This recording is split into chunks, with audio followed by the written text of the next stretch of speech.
everybody. It's Saline County Hardliners coming at you again. I know we hadn't been here in a couple of weeks, 2 or 3 weeks, but we've been waiting for Kevin here. When he comes on in a minute, we've been waiting for him to grow his beard out. That's the whole problem there. So that's why we did that. But we're back with you. We're in the middle of a runoff race. We're about halfway through. Early voting started the 24th, which was Tuesday, I believe.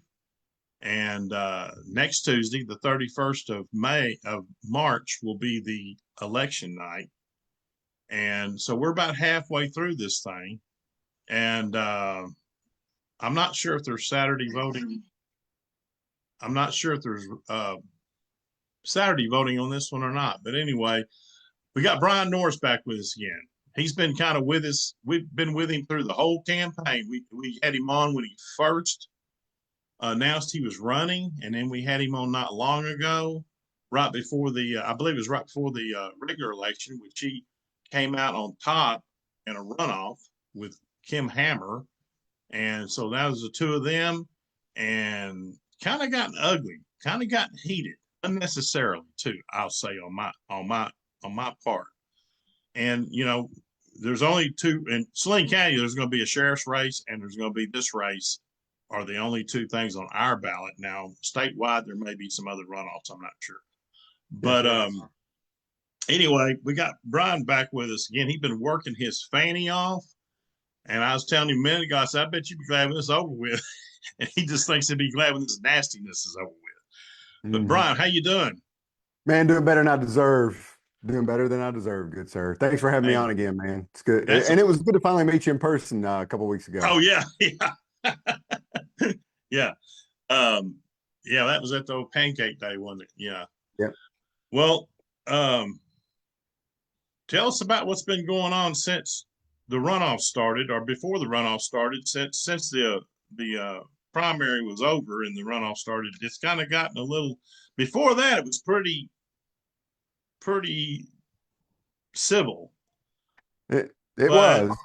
Well, except for the last, I had to say, I think the last day before the voting, election day, I remember it was about, put out something really, really out in the air there about you being a traitor or something, or communist, or I don't know, but some kind of garbage that he had no bearing on whatsoever.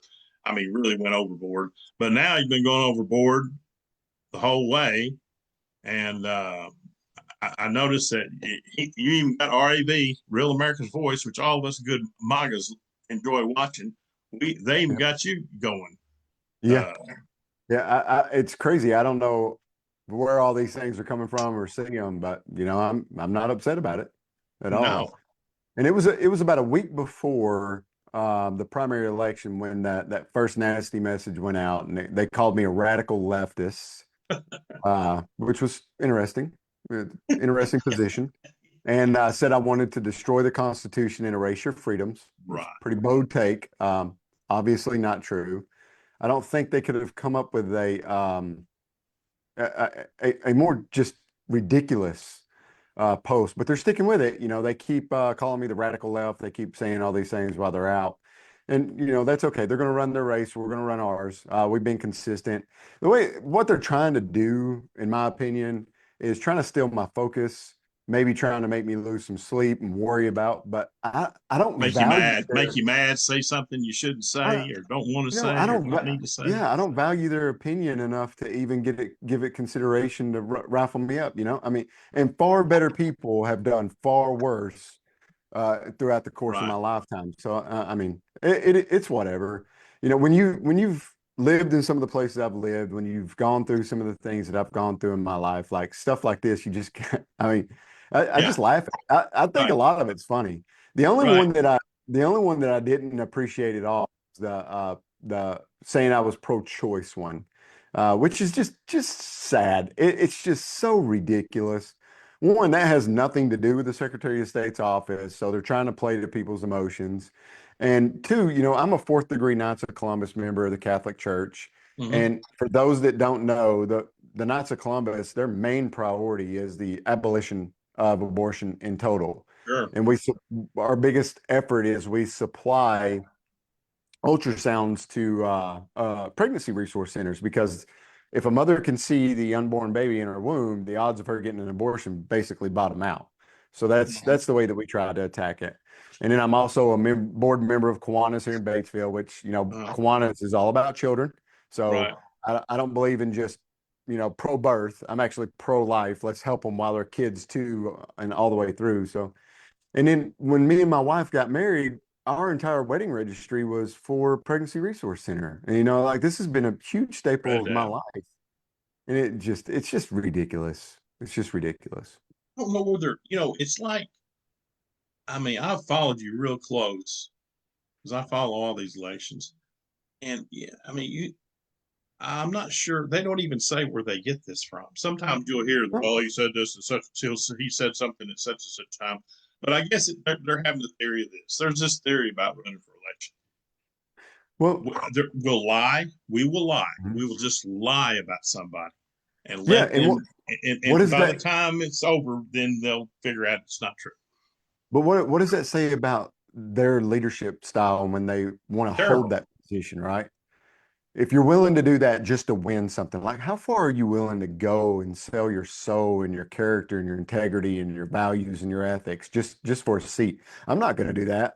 And then they like to try to turn it around on me, saying when I talk about his voting record, they say he's attacking him, he's slinging mud, he's doing all that stuff. Yeah. Like, no, so like the Democrats do that. They say, I can throw rocks at you, you can't throw rocks at me.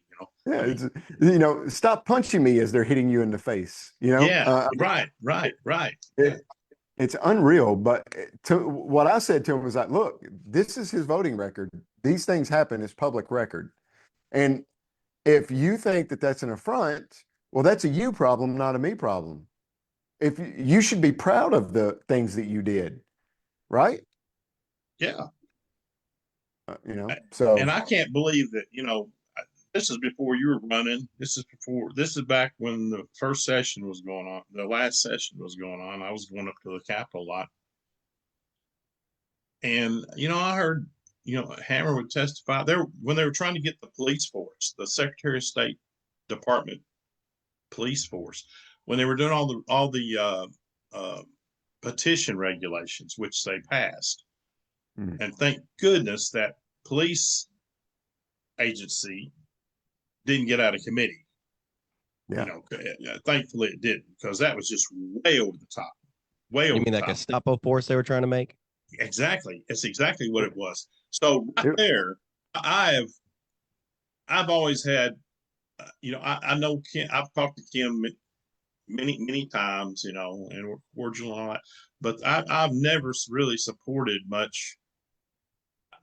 He's lost his way. He might have been fine as a representative to begin with, but he's lost his way and he's got bedded into this establishment stuff to where he's just too big for his britches. But when he did that in the session, that was over the top. I thought, oh my God, yeah. There's no way. And he did that knowing that he was running for that seat. Absolutely. Yeah, I was about to say that. Would he have done that if he wasn't running for Secretary of State? I often wonder, I think he still might have done the petition stuff because he's hated the petitions before, because they tried to do the paper ballot petitions and all that statewide and all that. He did get angry with Democrats when they were trying to kind of josh around the abortion amendment deal. He's not for abortion. I'm not going to dare say I'm not for it either, but you don't strip away my liberties to try to solve a problem. Absolutely. They didn't think through the second and third order effects of what they did. What they actually did was create a vehicle and a weapon that the Democrats can use when they eventually get in power and just ramrod everything that they want through. Because you and I both know the Democrats are not afraid to do that. They will. And they'll say, shut up and like it, because it's coming. And there's nothing you can do about it now. No, the Constitution's a doormat to them. That's all. Mm-hmm. And they created the perfect vehicle because it allows for the petitions, but it's all crafted in such a way to where the Secretary of State can pretty much decide which ones proceed and which ones don't to the ballot. Mm-hmm. So depending on who's sitting in that seat, They can just let everything through, whether they did it the correct way, whether they did it the wrong way. It doesn't matter. They can just wave it on through. That's one reason they don't want you elected. Mm-hmm. I mean, really, you said sometimes when you set things in motion, they might bite you on the rear end. I mean, because they were setting everything in motion. Because I'm gonna tell you what, there was no doubt in my mind. Nobody told me this. This is my observation. No doubt in my mind that when Kim Hammer announced he was running for Secretary of State, I don't know if you'd already announced or not. To be honest, he announced first. Yeah, he announced like 15 months. Yeah. So he announced. Yeah, he announced during session when and it was like it was not going to be a competition. He had it. I mean, it was going to be like a shoe-in. It'd be like running. Well, as of now, Huckabee Sanders for U.S. Senate or something like that. I mean, that might change because she's getting her popularity's falling. But still, it's going to take a big shoe to beat her, on any level. But he just he would have never done that police agency if he wasn't running. I guarantee you, I would bet you money that would not have come up. Probably not. But I think he thought that it was his all the way up until about 2 weeks before. Absolutely. Well, I would say about a month before, because we were in Bentonville together and I was speaking and I looked over and I kind of seen it in his face when he realized, I could just tell.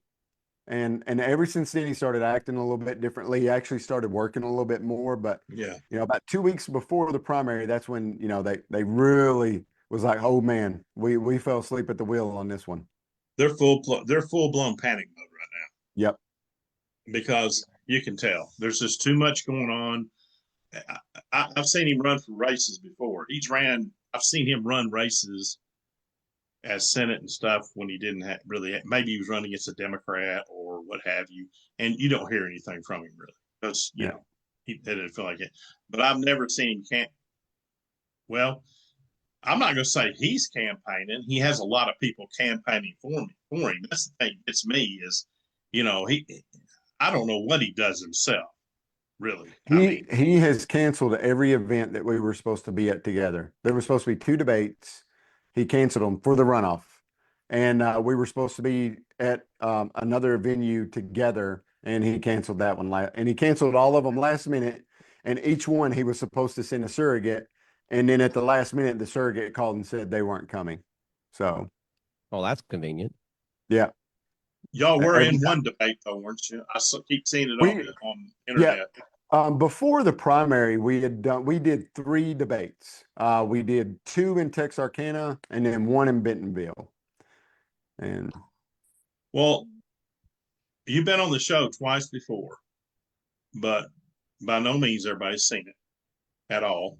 So I want you to kind of go over your platform again for folks that maybe are tuning in that aren't familiar with Bryan Norris, maybe, because you'd be surprised. Some people just don't pay attention till the last minute. Kind of, I mean, and I know you know the spiel. You've gone over it 1,000,000 times now. once or twice. Well, Keith, the biggest thing is I am not a politician and I don't aspire to be a politician. I look at this honestly as stewardship. In my mind, I want to be a steward of a seat that's owned by the people of Arkansas for a brief moment in time. I want to do everything that I can to make it as best as I can. And then I want to leave and come home and deal with the choices and the consequences of the policies and regulations that I enacted when I was Secretary of State, just like everyone else. I'm just a normal, everyday Arkansan that loves the Republic, that loves the state. I was born and raised here. I didn't grow up with the best of means. I grew up in Truman, Arkansas, in the Delta. We started life out in the projects and then graduated to an old sharecropper farm. Life was not easy. Life was not easy, but it wasn't, crazy hard. I mean, we had plenty of food growing up. And I had clothes and stuff, but we didn't have much else growing up. But I didn't really realize that when I was growing up, which is a testament to my mom and them, because I thought I had a great childhood. I spent it outdoors playing, doing things, and then in high school playing sports and all that stuff. My community was really good for us too. You know, they never made fun of me for being poor or not having the newest clothes or having kind of raggedy clothes at times and stuff like that. My community was great. So I feel, you know, blessed to be born and raised in this state and around these people. And we have such good people in this state, but our government's not taking care of them. You know, we're constantly at the bottom for education. We're constantly at the bottom for income availability and upward mobility. We're constantly at the bottom when it comes to health. We're constantly at the bottom for every metric that matters. And the biggest one that most Arkansans don't even know is 47% of Arkansans are on the ALICE metric. And what that is the United Way puts that out every year. And if you are on the ALICE metric, it means that you cannot afford one life-sustaining principle in your life, like food or a home or a car, something like that. You can't even afford that one. So you have to have government assistance to survive. 47% of Arkansans are on that. And we're constantly taken advantage of. We're taxed to death. We don't own anything. And everyone around us that touches our state is improving. Mississippi went from dead last in education to 16th. Their average median income went from 62 to now $70,000. They actually beat us for average median income. Louisiana is now at 71,000. Missouri's at 73. Oklahoma is at 72. Texas is at like 95. Every state around us is benefiting and growing and moving in a better direction, but yet Arkansas is not. And we have more natural resources. We have better terrain. We have good weather. We have more water than all the rest of them. We have lithium deposits. We have oil deposits. We have natural gas deposits. I mean, we're a phenomenal state, but we're not taking advantage of the resources we have. We're not being proactive on them. And it's our people that suffer. And we need to get government out of the way. We need to create more opportunities in this state. And that's what I want to do, is create what I call generational wealth. Because right now, most of our children are looking for a way out of Arkansas to find opportunities to thrive in this life and not just survive. So we're going to be faced with a decision if we want to maintain a relationship with our kids, if we want to maintain a relationship with our future grandkids. We're going to have to drive down the interstate or get on a plane. Well, I would rather just drive right down the road and have that relationship and have my children and grandchildren thrive in this beautiful state. But unfortunately, that's not the direction that we're going. So I want to do everything that I can to increase that and make that a reality, create that environment for our kids and grandkids. And then you can't have any of that taking place if you don't have trust and confidence in your elections. Like, that's the foundation of our republic and the democratic process. And most Arkansans, we have the lowest voter turnout. We were 51 out of 50. Yeah. And you say, wait, there's only 50 states. Well, DC beat us. And that's because they tell me everywhere I go, I don't trust the machines. I don't trust the process. And so you have to wonder, when our state legislature continuously doesn't enact the will of the people, they don't even bring it up. They don't even have a conversation about it. Nothing ever gets to committee. Nothing ever gets out of committee that the majority of the people actually really want. It's because they don't fear the ballot box. And you have to ask the question, why? We got to get out of this machine mentality, political machine mentality we have in this state. We're not the only state that has it, but we're as bad as any other state. They go down to Little Rock and they play round robin with all the constitutional offices there. Absolutely. And that's why they're so angry at me, because they're like, whoa, what's this guy got going on? What does he want? Does he want to be governor one day? You're not in the loop, buddy. You're not in the loop. It's Leslie's turn to be governor next time, and then it's Griffin's turn, and then it's Coach Jester's turn. And, you know, we've put in the work. We've put in our time. Yeah. We know what's going on. We know what's best for the people. You hear it all the time. And to be honest, I've heard Kim Hammer say that too many times. And that's another thing. You know, what does he like to say? You elect us to represent you. That don't mean ignore you. You know, I mean, you're supposed to represent us, but you do have input. Yeah. And I heard somebody mention the other day, well, we're not a democracy, we're a republic. Exactly, we are. But that doesn't mean that we're ruled by Parliament. You know, like Britain. I feel like we're ruled. I mean, look at what happened. Look at what happened in Independence County. The citizens passed a resolution to move the paper ballots with 63%. And they sued us to the state Supreme Court just to keep it off the ballot. We won, it got on the ballot, and then it passed at the ballot box. And then what does our quorum court do? Nope. How can you not say that we're not being ruled? Because we're definitely not being represented. No, you're right. You just got to look back at the RPA meeting years back. Exactly. But that didn't go their way.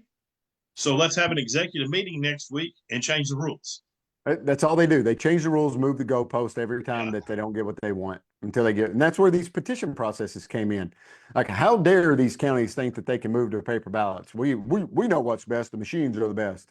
So we're going to change the rules on the petitions and make sure. If or when you win, I don't want to see them. It's really going to piss me off if they do this. Is start fighting. Start trying to, fight it. Not work with it, but fight it. You can, when somebody's elected, you can fight them, keep fighting them like they have Trump, or you can work with them. And the right thing to do is work with them. You brought up a good point there, like the way that they treated pump. Look, think back to 2016 and how Trump was treated by everyone, and then look at what's been happening in my race. Yeah, and how they're treating me. The Republican Party is using leftist tactics against me. Absolutely. And then they're screaming and crying foul for lies and making up stuff and just being insane. And it's just it's leftist tactics. It's sad. And I can't take them acting like, and this is local governments, state, the people we send to the federal government, their attitude, well, we can't have anybody new. We don't want anybody new. We want somebody that plays with everybody, that plays with the rest of the politicians. What's the advantage of that? I want them to tell me what is the advantage of that? Well, they try to say this. They try to say, well, nothing will get done. Nothing will get done. That's bullshit. And it's crazy to me how fast it happens to them after they get down there. They're under a lot of pressure. You get under a lot of pressure. But I'm not saying that's good, but a lot of people cave easy. Yeah, I've seen, representatives and senators that I liked and had a lot of confidence and faith in, and in one term, they're a completely different person. And then they're just coming after me, with everything. They're absolutely threatened is what they are. I'm not going to say, a lot of people say bought off. I'm not going to say bought off like financially, writing my check, put it in their pocket. That's not what I believe. I believe it's just like, oh, if you don't play, then you're going to be short. You're going to be short-lived, buddy. Because we're going to get people to run against you. We're going to get lobbyists on what you want to do. We're just going to destroy you from within. Nobody's going to work with you. So you get that crap, which is nonsense. It's total nonsense. To me, the way I'm on the quorum court, this is the way I look at it. If somebody's got a good idea that I'm for, I'm going to be with it. I don't care if I particularly like the person or if I'm that close to the person. But if I'm against it, I'm against it. If I'm for it, I'm for it. I'm not going to say, well, I'm not voting for anything. That's called being professional, Keith. Yeah. And I did that for 21 years in the military, and I've done it for 5 years as a civilian for the corporation I work for now. Mm-hmm. Just because we don't agree, and just because I don't like you and I don't want to hang out with you and break bread with you, we still got to work together to move the company forward or move the unit forward to provide value, which is what the American people expect and demand of us in the military, and what our shareholders expect and demand from us on the civilian side.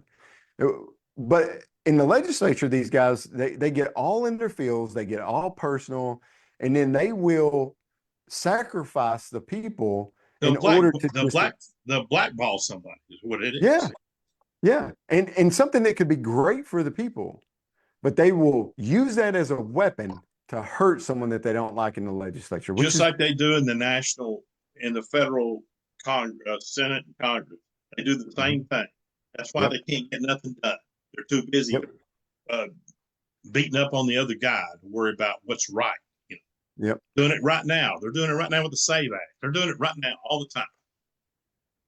But, Sad. you know, and that needs to change. And I think it could change. I mean, it's a hard road to change it. And I know people are people, humans are humans, and they tend to go along to get along a lot.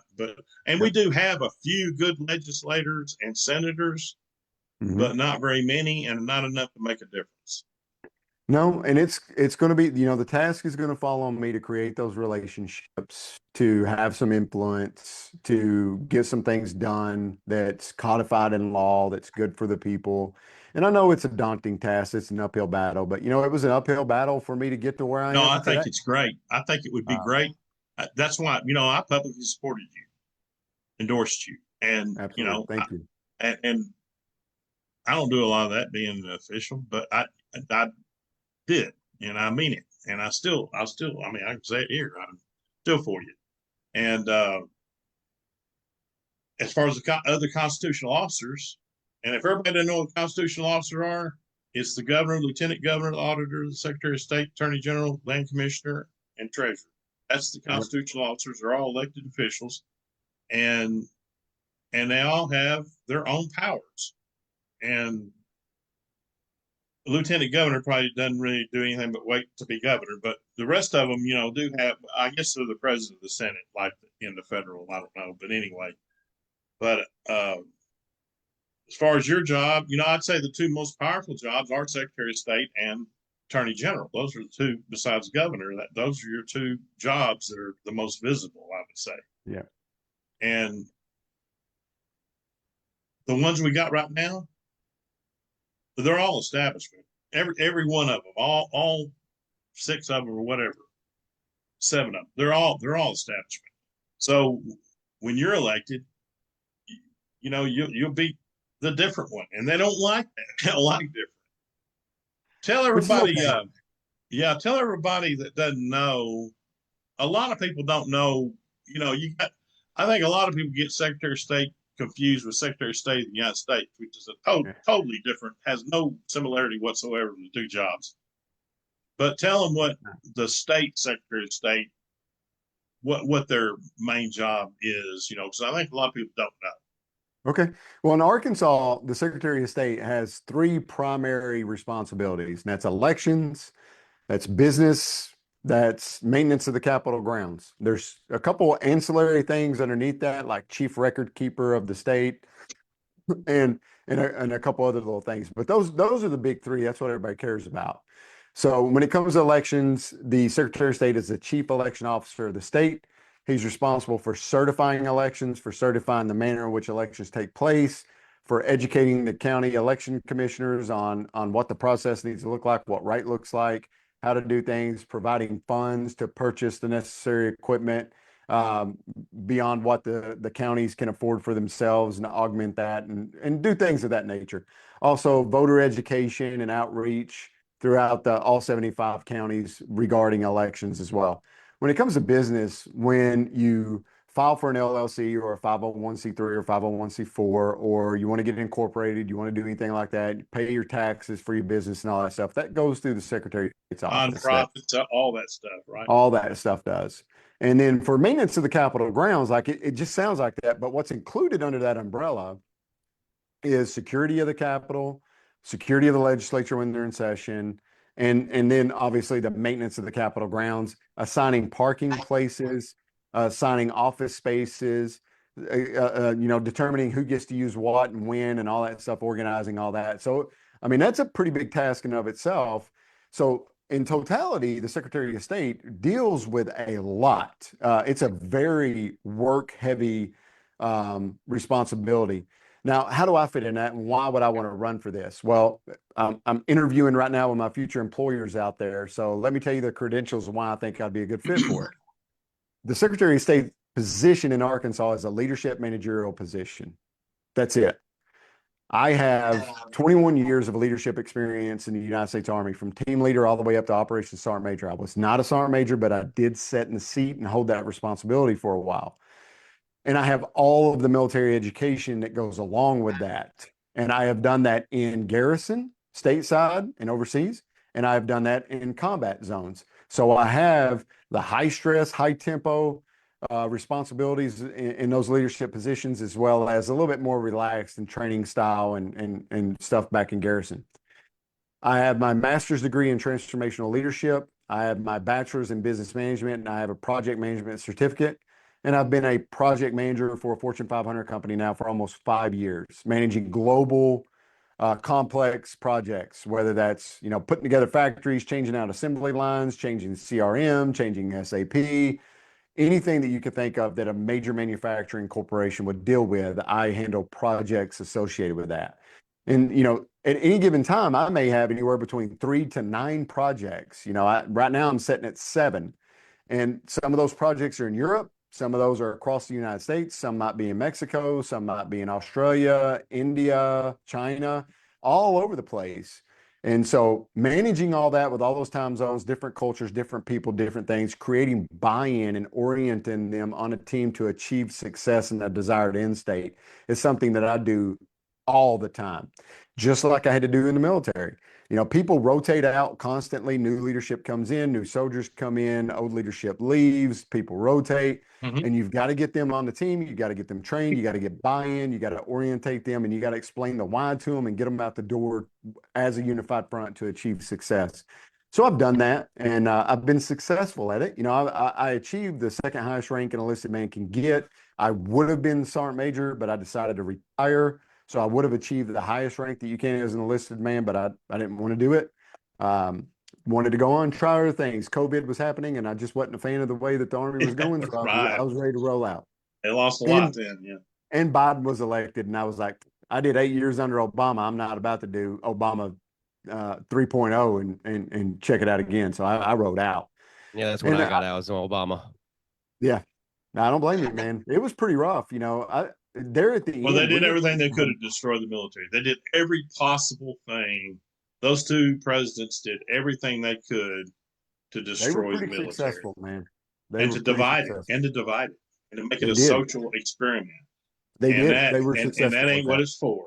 There ain't nothing in the Constitution says that the military is to be a social playground. There's nowhere in there that says that. But they did it.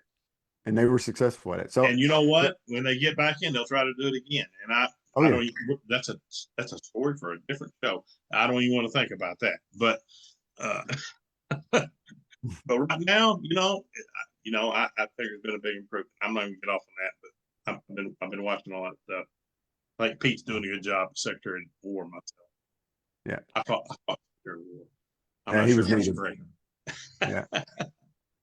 But yeah, I think I got a unique skill set to bring to the office. And after I get elected and I walk in, one of my goals is to be the most transparent elected official in Arkansas's history. And I mean that. I'm going to attack that with viciousness and violence in action.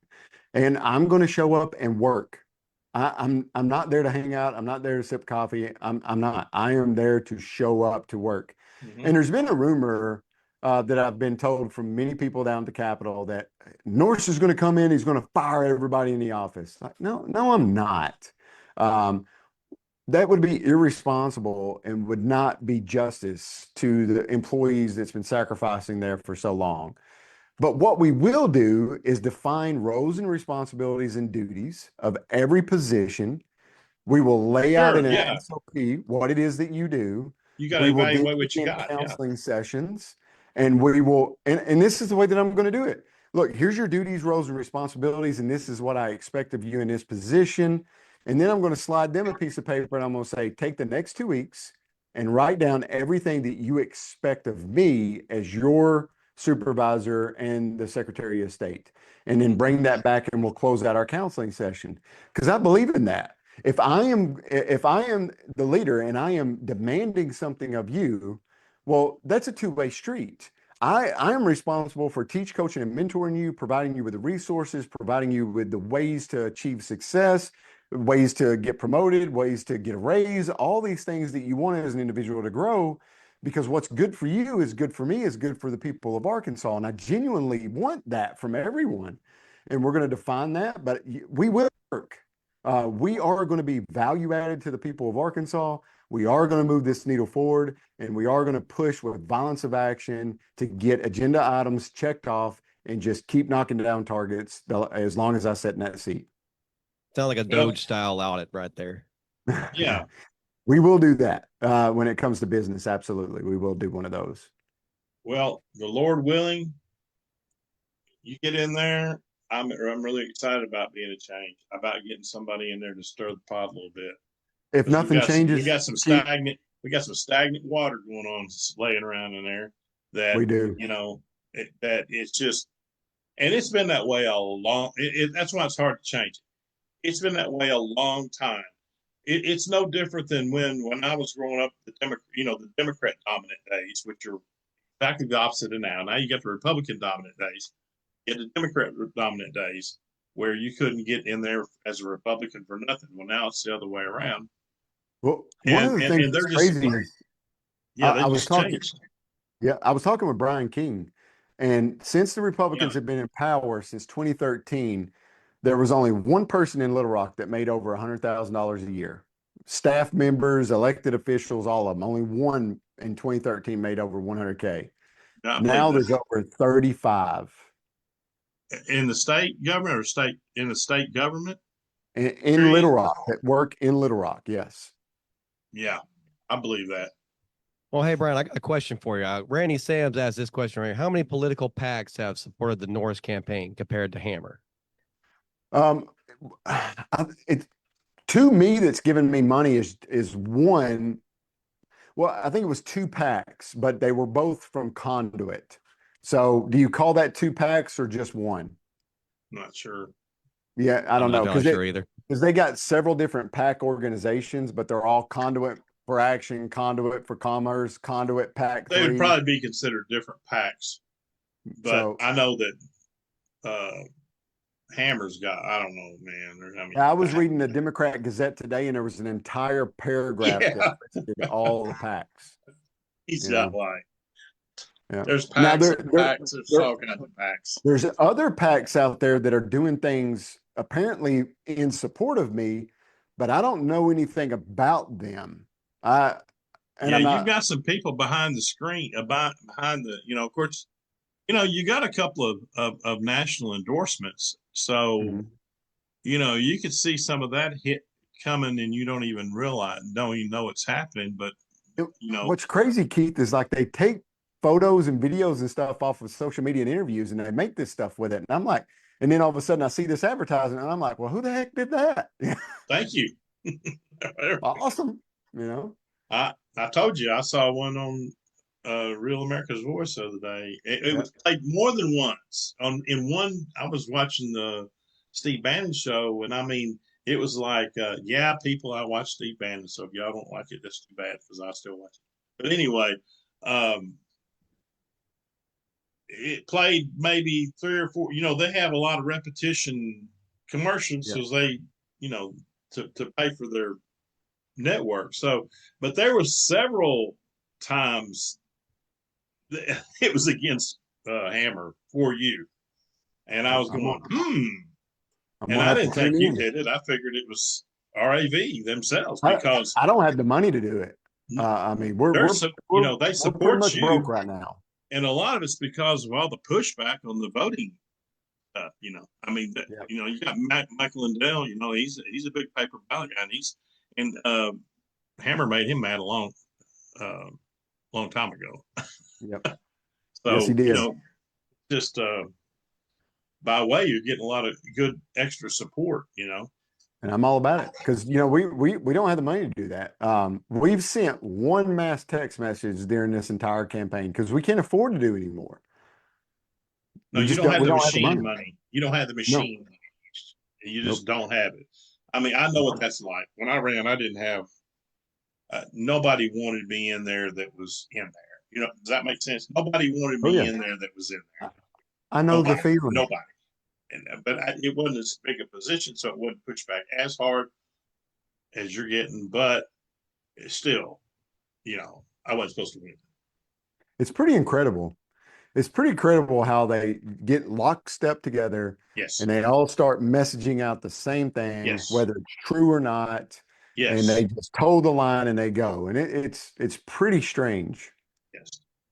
We need that guy. He's going to help us. Well, not necessarily, or, No, to me, if I was a regular voter and I didn't know any difference, I'd be asking, well, why do I expect him to do all this stuff after he's been in there 16 years and had 16 years of opportunities to do this stuff?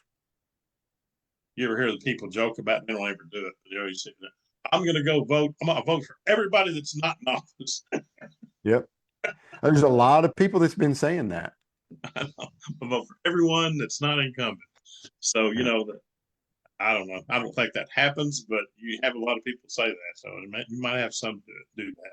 And I don't believe in that, but I do believe in not just taking it for granted that the dude that's been in there forever is the guy you need. You got to look at, well, I don't know much about him except he's been there forever. Well, that's not a good reason, No, and every major organization around the world knows that you can't keep the same individual at the top for more than 4 or 5 years max. Even the United States military, you cannot stay in a command leadership position for more than 4 years. No. Or you have to get a congressional, if it's a command position, you have to get a congressional approval to stay beyond that. And flag officers and general officers, you're not going to see them more than a couple of years. Yep. 2 years is about it. I don't care if they're chairman of the Joint Chiefs of Staff or general of the Third Corps or something. They're not going to stay there more than, Nope. and they usually retire when they run places to go. Yep. If not before, That's it. And that's the way that it should be, because if you're going to stay on the tip of the spear and you're going to keep pushing the envelope, you have to have new ideas. You have to have someone coming in to see things from a 30,000-foot view objectively, from a detached perspective, and start shoring up the things that needed to be policed up, because we all are guilty of that. We get complacent, we get siloed, we get comfortable, and then we're like, this is working. It's fine. I don't have to do anymore. It's going to continue. And then you get stagnant, you get stuck, you're not improving. We've been in that situation for far too long as a state. The people are worth more. We deserve better. And that's what I want to try to bring to the table. I want to deliver for the people for once. I want our state to start holding their head up and puffing their chest out and not being defined by the rest of the nation and world, and say, you know what? We're not all the stereotypes that you think we are. We are much more value added, and we punch way above our weight class for what we bring to the table. We do have shoes. We do have shoes. We do. And we need to take ownership of that. We need to be prideful of that. And we need to start holding our head up a little bit higher. Well, I was involved in 92. I was involved heavily in term limits. I don't know. A lot of people don't know that, but I was in North Little Rock. But I went to a lot of things at the Capitol, and you talking about pushback. In 92, there were no term limits at all in the state. And when we started introducing that, you talking about, you got everything but life threats. It was that bad. They did not want term limits, at all. We tried to get it at first, they were working on getting at the federal level too. And they said, well, if we have federal term limits and nobody else does, that's not going to be fair, which it's not. That wouldn't be good. If we had term limits and nobody else has term limits, that would not work out well.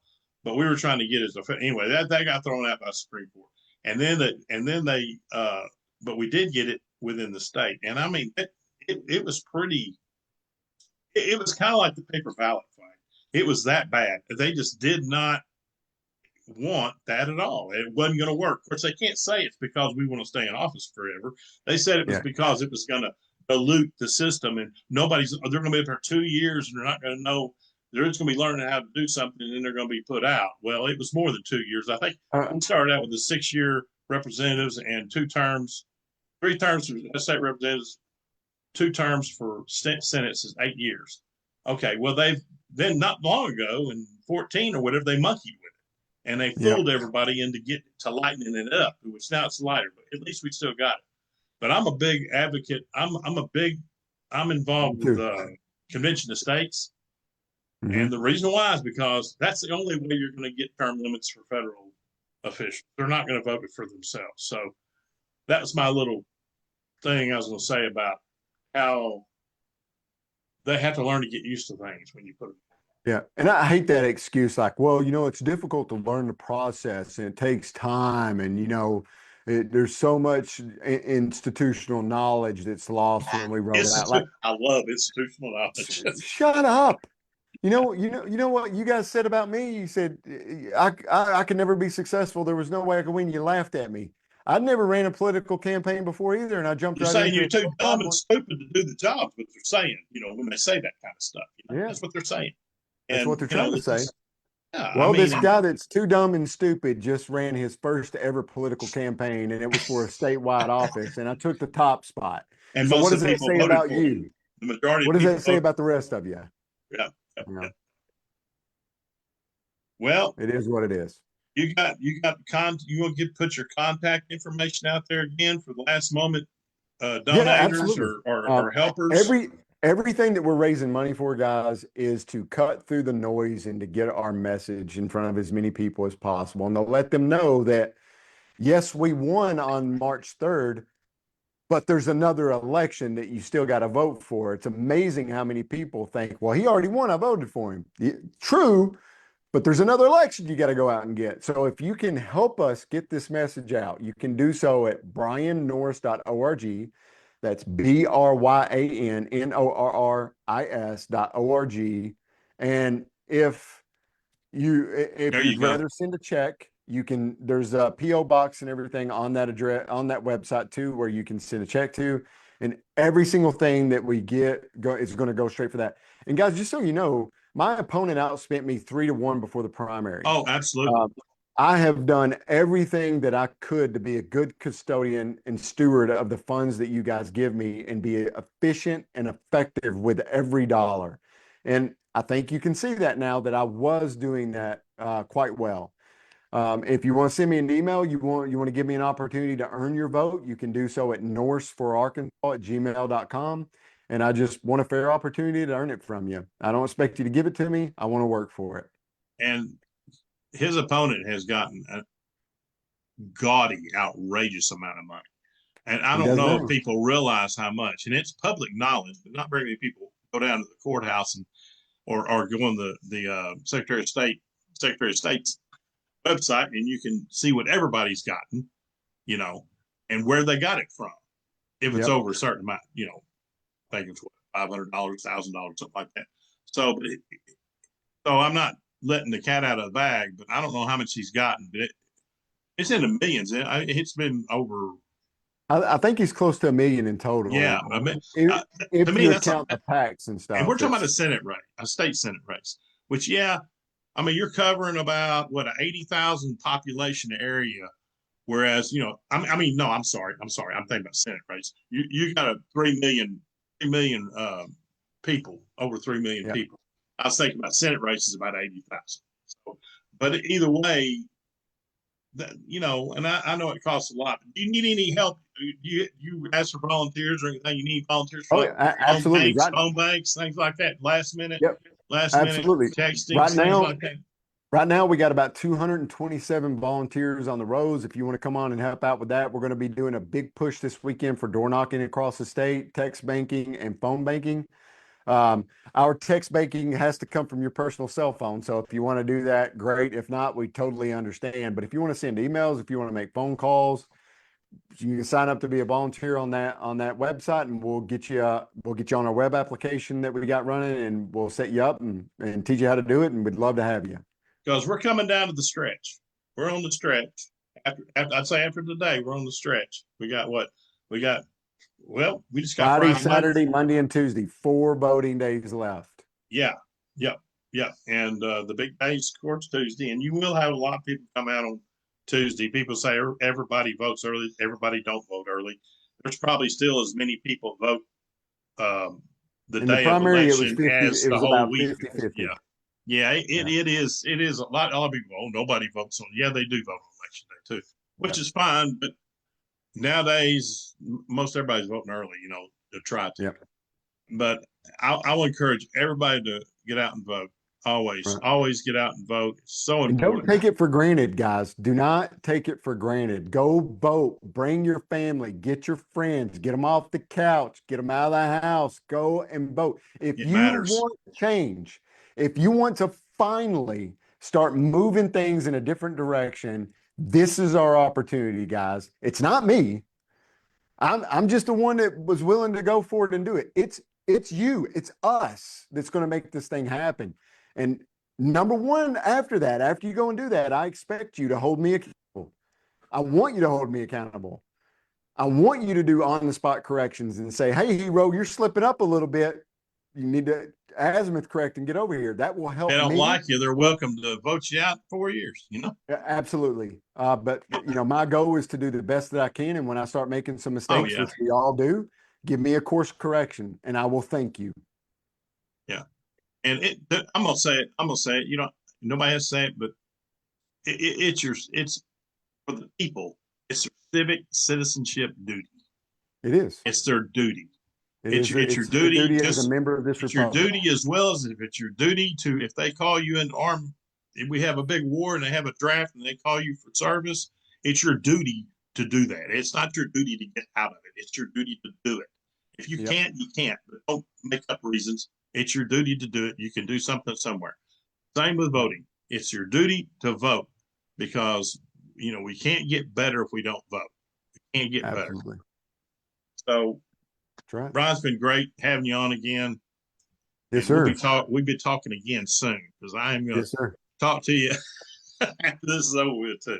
And It's going to be good, man. I'm excited. I think you got a dang good shot.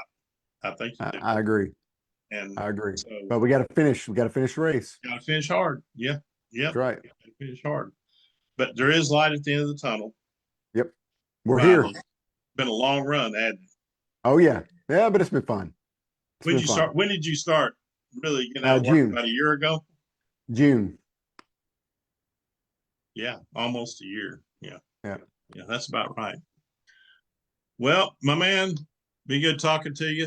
Glad to have you on. Glad you came on. You always come on without a blink of the eye, which a lot of people don't. So you have a good one, and You too, brother. stay with it. Yes, sir. Thank you. Saline County is out.